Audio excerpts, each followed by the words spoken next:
Ngayong umaga kabayan ay Thursday. Nagtumbahan po dito yung mga gamit namin kabayan. Yung kabayan dahil super lakas po ng hangin. At yun po ay kakaayos ko lang. Tayo po ay kakain na kabayan. Almusal. Itlog, pansit. Kape. Ngayong kabayan ay nagutos ng aking amo. At hindi ko po na-video kabayan kanina eh. Dito kami nagtrabaho sa Kawahayanan. Dahil po yung kawayan na yun kabayan ay gagawin po niyang bakod-bakod sa kanyang tatayuan na gulay. Gulay po na gumagapang. Hindi ko alam kung anong tawag kabayan eh. Ayan po yan. 4 po yan. Yung 2 nahatid ko na ron. At dito po kami nagputol sa puro Kawahayanan. Yan kabayan, habang napakalakas po ng hangin ngayon. At ingat lang po kabayan. Malinis rin po yung kabayan. At ito po yung 4 na peraso. Ngayon, dalawa na lang at kailangan kong dalhin sa kabila, sa bahay.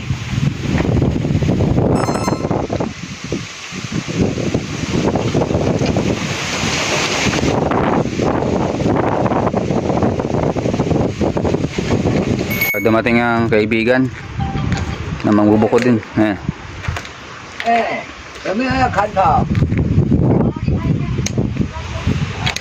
At ito yung kabayan. May gagawin pa lang amo ko dito.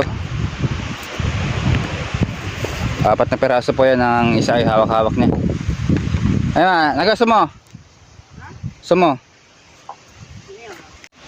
At ngayong umaga kabayan ay dito po tayo nagkatrabaho sa aming munting farm. Ito po yung kawayan na 3 at ang isang kawayan kabayan ay pinutol niya. Yun po ay pinangrolyo sa kulay itim na bundle kabayan. Yan o. At kung ano pa yung utos niya yung pa at sinusunod kabayan. Basta po ay hindi delikado. At pag delikado ay yan po yung ating tatanggihan. Yan kabayan.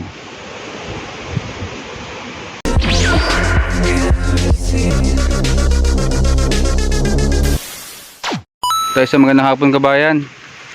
Ito po ngayon kabayan ng sitwasyon ngayong hapon. Yan kabayan.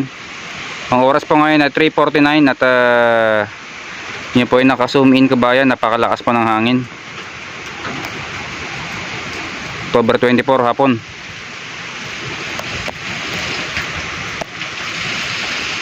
At kitang kita po dito ang ampas ng hangin kabayan na may kasamang ulan na malakas. Yan.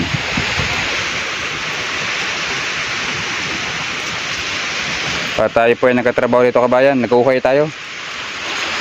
Tayo siya ma. Shy.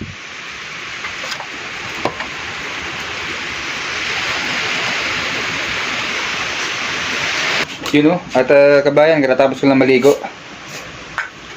Lakas pa rin ang hangin kabayan.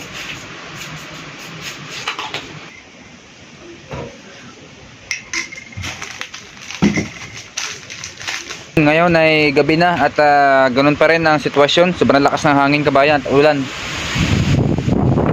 Grabe. Yung kabayan, kung inyo po naririnig ang ugong, ganyan po kalakas ang hangin sa Taiwan kabayan. Ngayong gabi. Yun o.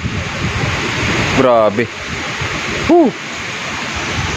At tayo po ay kakain na kabayan ng panggabihan at sobrang lakas ng hangin. Hala, sapan na.